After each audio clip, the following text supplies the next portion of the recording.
Hello student, welcome to our YouTube channel commerce efficiency. आज की class में cover करेंगे क्या एंट्रीज रहती हैं जो हमने लास्ट क्लास के अंदर बेस समझा था total asset value method. Total asset value method के अंदर किस तरीके से जर्नल एंट्रीज रिकॉर्ड की जाएगी हायर परचेजर और हायर वेंडर की बुक्स ऑफ अकाउंट्स के अंदर। लास्ट क्लास में हमने कवर किया था कि कौन सी अकाउंटिंग टर्म्स है जो यूज़ की जाती हैं हायर परचेज सिस्टम के अंदर।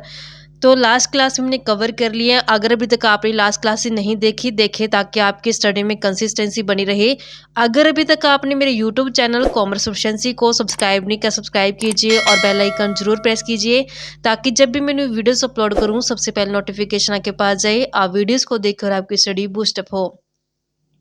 कवर करती हैं कि entries according to first method हमारे पास टोटल असेट वैल्यू मेथड है। इसके अंदर कैसे हम जर्नल एंट्री को रिकॉर्ड करेंगे in the books of purchaser और in the books of hire vendor, तो इस कंसेप्ट को समझते हैं। हायर परचेज सिस्टम के अंदर दो पार्टीज को शामिल करते हैं। एक तो इसमें शामिल किया जाता है सेलर और दूसरा आता है परचेजर, जो गुड्स को परचेज करेगा परचेजर, जो गुड्स को सेल करेगा सेलर। हायर परचेज सिस्टम के अंडर इस सेलर को नाम दिया जाता है हायर वेंडर। वेंडर होता है बेचने वाला, और जो परचेजर होता है इसे नाम दिया गया है हायर परचेज सिस्टम के अंदर हायर परचेजर, क्योंकि ये गुड्स को परचेज कर ले इसलिए हायर परचेजर, ये बेच रहे हैं हायर वेंडर। तो अभी दोनों की बुक्स ऑफ अकाउंट्स के अंदर किस तरीके से जर्नल एंट्री रिकॉर्ड की जाएंगी कवर करते हैं। एक तरफ रिकॉर्ड करेंगे in the books of hire purchaser, दूसरी तरफ in the books of hire vendor. Hire purchaser यहाँ पे असेट्स को परचेज करेगा, हायर वेंडर असेट्स को सेल करेगा। जब जर्नल एंट्री की स्टार्टिंग करेंगे फर्स्ट ईयर की स्टार्टिंग यानी कि 1 अप्रैल से, जब हायर परचेजर ने असेट्स को परचेज किया है तो असेट्स रियल अकाउंट के अंदर कवर की जाती है। रियल अकाउंट का रूल कहता है डेबिट व्हाट कम्स इन। जब ये असेट्स को परचेज करेगा तो असेट्स क्या होगी, आएगी इसके पास। इस कारण से ये असेट्स अकाउंट को क्या कर देगा, अपनी बुक्स ऑफ अकाउंट्स के अंदर डेबिट कर देगा। 2 में अब यहाँ पे इसने कैश में तो पेमेंट नहीं की है, तो यहाँ पे जब कैश पेमेंट करता तो यहाँ पे कैश वर्ड आ जाता है, लेकिन इसने हायर परचेज सिस्टम के अंडर परचेज किया असेट्स, तो जिस कारण से यहाँ पे वेंडर का नाम आ जाएगा। तो 2 में ये अपने बुक्स ऑफ अकाउंट्स के अंदर वेंडर अकाउंट को क्रेडिट कर दे, क्योंकि यहाँ पे वेंडर कौन है, गिवर है। पर्सनल अकाउंट के रूल के हिसाब से गिवर को क्रेडिट किया जाता है। अगर हायर वेंडर के पॉइंट ऑफ व्यू से हम कंसीडर करें तो इसके लिए तो ये परचेज थी, लेकिन इसके लिए क्या वो सेल है। सेल्स जो होती है वो नॉमिनल अकाउंट के अंदर कवर की जाती है। नॉमिनल अकाउंट का रूल कहता है कि इनकम को क्रेडिट किया जाएगा। इस कारण से ये अपनी बुक्स ऑफ अकाउंट्स के अंदर हायर सेल्स को क्रेडिट कर देगा, हायर सेल्स अकाउंट क्रेडिट कर देंगे। लेकिन इसको अभी कैश रिसीव नहीं हुई है, तो यहाँ पे जो नाम मेंशन करे किसका करेगा, ये परचेजर का कर देगा। तो यहाँ पे डेबिट करेगा ये हायर परचेजर को, तो हायर परचेजर अकाउंट को ये अपनी बुक्स ऑफ अकाउंट्स के अंदर डेबिट कर देगा। इसने अपनी बुक्स ऑफ अकाउंट्स के अंदर हायर परचेज को डेबिट किया है, हायर परचेजर को डेबिट किया है, और ये इसने अपनी बुक्स ऑफ अकाउंट्स के अंदर हायर वेंडर को क्रेडिट किया है। और यहाँ पे जो अमाउंट दिखाई जाएगी वो कैश प्राइस दिखाया जाएगा जो गुड्स परचेज की गई है। अब सेकंड तो जर्नल एंट्री पास करेंगे 1 अप्रैल को, क्योंकि कुछ ना कुछ तो डाउन पेमेंट की जाती है ना हायर परचेजर द्वारा। तो उस डाउन पेमेंट की जो जर्नल एंट्री कैसे पास की जाएगी, तो जब हायर परचेजर डाउन पेमेंट करेगा तो बैंक क्रेडिट की जाएगी। तो यहाँ पे इसकी तरफ से पैसा जा रहा है तो बैंक अकाउंट को क्रेडिट कर दिया जाए, क्योंकि जब पेमेंट की जाती है तो बैंक क्रेडिट हो जाती है, जब रिसीव की जाती है तो उस केस में बैंक डेबिट हो जाती है। तो इसने बैंक क्या किया, क्रेडिट किया, क्योंकि इसने बैंक की पेमेंट की है। ये पैसा इसने पे किया और इसको क्या हो जाएगा, रिसीव हो जाएगा। इस कारण से ये अपनी बैंक अकाउंट को अपने बुक्स ऑफ अकाउंट्स के अंदर डेबिट कर देगा। इसने जो ये पैसा पेमेंट किया डाउन पेमेंट का किसको किया, वेंडर को।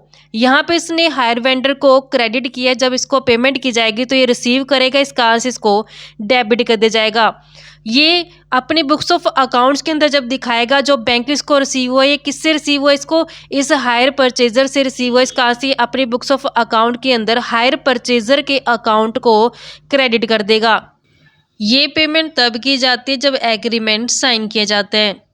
नेक्स्ट इंटरेस्ट को ड्यू करने की एंट्री, इंटरेस्ट कब ड्यू होगा, जब ये अकाउंटिंग ईयर क्लोज हो जाएगा। फर्स्ट ईयर है जो ये अकाउंटिंग ईयर कब क्लोज होगा, 31 मार्च को। तो ये 31 मार्च को जब इंटरेस्ट ड्यू किया जाएगा तो हायर परचेजर को इंटरेस्ट पे करना पड़ेगा।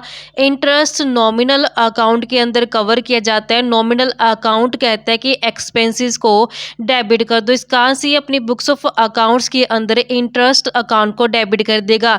ये इंटरेस्ट इसे रिसीव होगा, ये भी नॉमिनल अकाउंट के अंदर कवर किया जाता है। नॉमिनल अकाउंट का रूल कहता है कि जो इनकम और गेन्स होते हैं उनको क्रेडिट कर दो। तो ये अपनी बुक्स ऑफ अकाउंट्स के अंदर इसी इंटरेस्ट अकाउंट को क्रेडिट कर देगा। जो ये इंटरेस्ट अकाउंट ड्यू किया गया ये किसके अकाउंट में ट्रांसफर कर देगा, वेंडर के अकाउंट में। तो टू यहाँ पे वेंडर अकाउंट को क्रेडिट कर दिया जाएगा और ये अपनी बुक्स ऑफ अकाउंट्स के अंदर हायर परचेजर अकाउंट को डेबिट करके चलेगा। हायर परचेजर अकाउंट यहाँ पे डेबिट हो जाएगा। जब हायर परचेजर फर्स्ट ईयर में 31 मार्च को ईयर के एंडिंग में जब इंस्टॉलमेंट पे करेगा, तो इंस्टॉलमेंट की पेमेंट करेगा तो इसके पास से पैसा चला जाएगा। तो जब पेमेंट की जाती है तो उस केस में बैंक अकाउंट को क्रेडिट किया जाता है। तो ये बैंक अकाउंट को क्रेडिट करेगा क्योंकि इसने पेमेंट कर दी और यही पैसा इसको रिसीव होगा। इस कारण से अपनी बुक्स ऑफ अकाउंट्स के अंदर हायर वेंडर बैंक अकाउंट को डेबिट करेगा। तो जब इंस्टॉलमेंट पे किया हायर परचेजर ने, किसको पे किया इंस्टॉलमेंट, ये हायर वेंडर को। तो ये अपनी बुक्स ऑफ अकाउंट्स के अंदर हायर वेंडर अकाउंट को डेबिट कर देगा। इससे इंस्टॉलमेंट किससे रिसीव हुई है, हायर परचेजर से। तो ये अपनी बुक्स ऑफ अकाउंट्स के अंदर हायर परचेजर अकाउंट को हायर परचेजर अकाउंट को क्रेडिट कर देगा। नेक्स्ट जनरल एंट्री पास की जाएगी हायर परचेजर द्वारा अपने बुक्स ऑफ अकाउंट्स के अंदर। जब फर्स्ट ईयर कंप्लीट हुआ 31 मार्च को तो इसने असेट्स के ऊपर डेप्रिसिएशन चार्ज किया। डेप्रिसिएशन लगने से असेट्स की वैल्यू कम हो जाती है। इस कारण से यहाँ पे डेप्रिसिएशन अकाउंट के जो डेबिट किया जाता है, असेट्स की वैल्यू डाउन चली जाती है। इस कारण से असेट्स अकाउंट को क्रेडिट किया जाता है। तो यहाँ पे जो डेप्रिसिएशन चार्ज किया जाएगा वो असेट्स के कैश प्राइस के ऊपर है जो डेप्रिसिएशन चार्ज करेंगे। जो हायर वेंडर है ये अपने बुक्स ऑफ अकाउंट्स के अंदर किसी भी तरीके की जर्नल एंट्री पास नहीं करेगा। सिर्फ हायर परचेजर ने ही अपने बुक्स ऑफ अकाउंट्स के अंदर डेप्रिसिएशन की एंट्री रिकॉर्ड करनी है।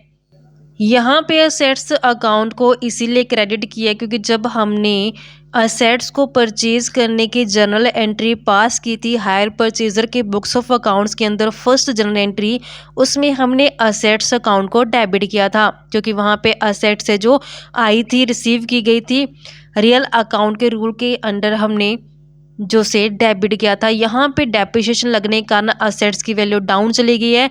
जब असेट्स की वैल्यू डाउन चल जाते तो बैलेंस पलट जाता है। तो यहाँ पे इस कारण से क्रेडिट कर दिया गया इसको। फर्स्ट एंट्री में असेट्स अकाउंट को डेबिट किया था, अब असेट्स की वैल्यू डाउन हो गई डेप्रिसिएशन के कारण, इसलिए इसको क्रेडिट कर दिया गया।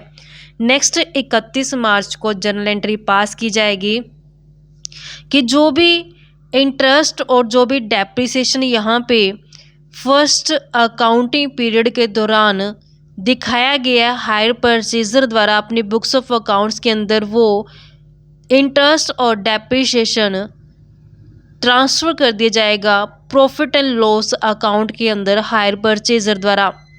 तो यहाँ पे प्रॉफिट एंड लॉस अकाउंट या फिर statement of profit and loss को डेबिट किया जाएगा। कंपनी के केस में statement of profit and loss prepare किया जाता है, ना कि प्रॉफिट एंड लॉस अकाउंट। तो जो भी इंटरेस्ट और डेप्रिसिएशन दिखाया गया है हायर परचेजर ने अपनी बुक्स ऑफ अकाउंट्स के अंदर, तो ये इंटरेस्ट को यहाँ पे क्रेडिट कर दिया जाएगा, इंटरेस्ट अकाउंट क्रेडिट हो जाएगा। और जो ये डेप्रिसिएशन है ये भी इसने प्रॉफिट एंड लॉस अकाउंट से चार्ज कर लिया, तो ये डेप्रिसिएशन अकाउंट को भी क्या कर देंगे, यहाँ पे क्रेडिट कर देंगे। यहाँ पे इंटरेस्ट डेबिट है और डेप्रिसिएशन डेबिट है, दोनों ही हमने क्रेडिट कर दिए। कहाँ से चार्ज कर लिए, प्रॉफिट एंड लॉस से। ये तो ट्रांसफ़र किए गए प्रॉफिट एंड लॉस से इसने निकाला है पैसा। तो जो ये इसे रिसीव हुआ है क्योंकि इसका पेमेंट इसका रिसीव था, तो ये क्या करेगा, जो इसे इंटरेस्ट रिसीव, क्योंकि डेप्रिसिएशन की तो इसने एंट्री की नहीं है लेकिन इंटरेस्ट तो इसे जरूर रिसीव हुआ है। तो जो इसको इंटरेस्ट रिसीव हुआ है तो ये इस इंटरेस्ट को उठाएगा और ट्रांसफ़र कर देगा प्रॉफिट एंड लॉस अकाउंट या फिर statement of profit and loss में, क्योंकि इसको इंटरेस्ट रिसीव हुआ था तब इसने जर्नल एंट्री पास की थी, इंटरेस्ट को क्रेडिट किया गया है तो इसलिए ट्रांसफ़र करते समय यहाँ पे डेबिट कर देगा।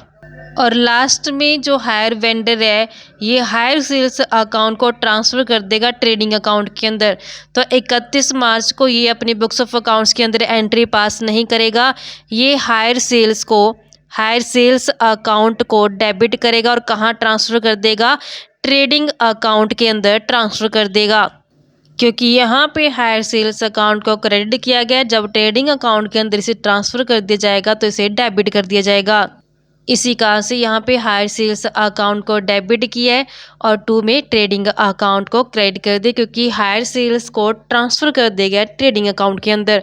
तो इस तरीके से बच्चों हमारे पास ये मेथड बनता था टोटल असेट वैल्यू मेथड, जिसके अंदर हमने समझा कि कैसे जर्नल एंट्री पास की जाएगी हायर परचेजर और हायर वेंडर के बुक्स ऑफ अकाउंट्स के अंदर।